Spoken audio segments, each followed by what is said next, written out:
Hey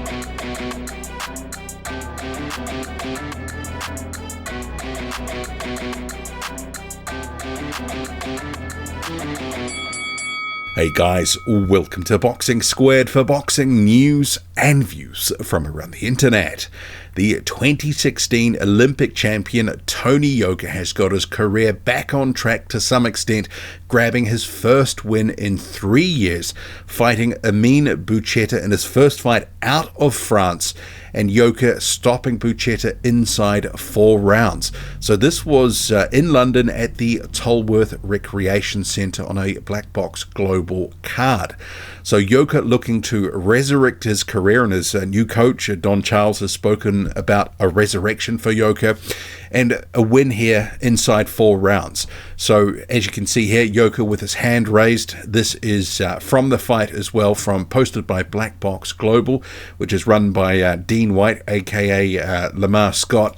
So you have a little clip here. I'll just run it again. So this is some action that has been posted online. I haven't seen the full fight, but I wanted to report on this. Yoka, at one stage, he was looking pretty good for a couple of years there, but it's basically all fallen apart in the past few years. Martin Bacoli started the rot in 2022.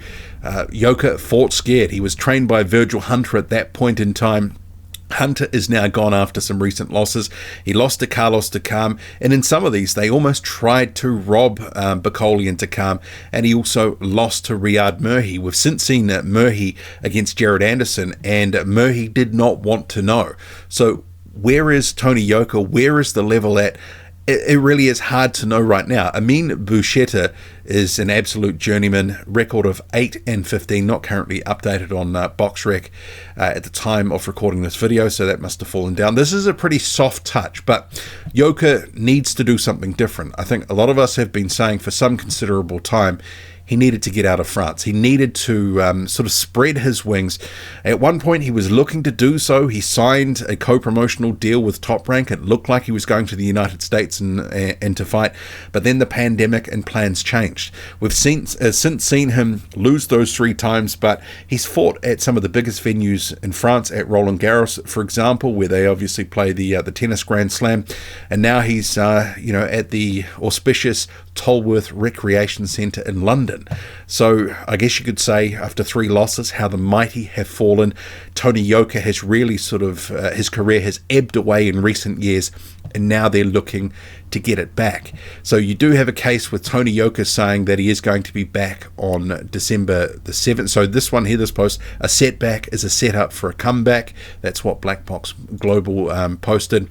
Yoka in another post says next fight September 7, and you have had Don Charles' new trainer say that he will be looking to potentially fight 4 times, and Yoka himself says this will be the first of his 4 fights this year.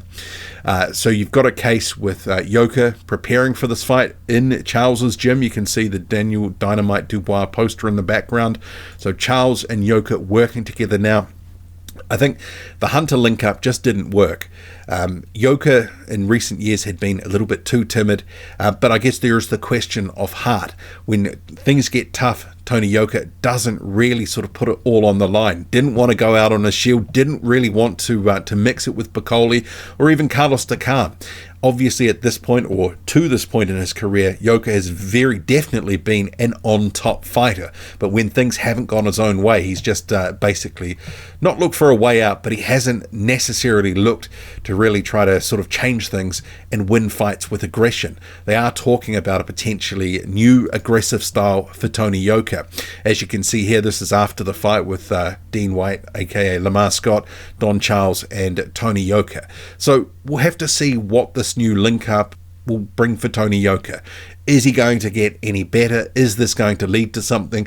You do have a case of a few months ago, Don Charles saying that the resurrection could lead to Olympic final rerun against Joyce. And the fact that Joyce has just lost against Derek Chisora, I think actually that makes this a more palatable and realistic fight at this point, or at least maybe in the next sort of 6 to 12 months.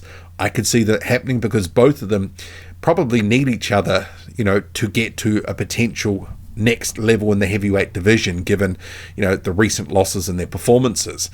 Joyce will be looking for a bounce back. I could see this as being highly possible. So, the last couple of years with the losses to Bacoli, Takam, Murhi, he shouldn't be losing to Carlos Takam or Riyad Murhi at this stage of his career if he was going anywhere. At one stage, with wins, against Hammer, who's had something a little bit left in the tank, he absolutely decapitated Johan Dorper. Good performances against Milas and also Joel Tumbwe-Dzeko. It was all looking on the up, but, didn't fight out of France, seemingly stagnated. The whole link up with Virgil Hunter didn't really seem to pay off in the end, and we'll have to see what he can do. A guy that's 6'7" with an 82-inch reach, he's got the ingredients, he's got the skills, but the heart, that's a question, and the chin. At a certain level, he seems to want to protect it. How far can he go if he's got a bit of a questionable chin? Well, that's another story, but he's looking to come back. He's working with Don Charles and seemingly also Dean White, aka Lamar Scott of Black Box Promotions. He's obviously run this one out at a small hall show at the Tollworth Recreation Centre. A win is a win, and actually in another clip on their page, Tony Yoka did actually talk about he needed this fight and he needed it for confidence, and certainly he has been lacking it. After the Bacoli fight, he hasn't fought the same, and he needs to recapture it, and this is a new start, a new beginning. How far he can go, it's another question, but a fight with Joyce in the next year or so, depending on certain circumstances, well, we will see. Drop a comment loud and often, hit like, hit subscribe, follow me on Twitter, boxing_squared. I'm out.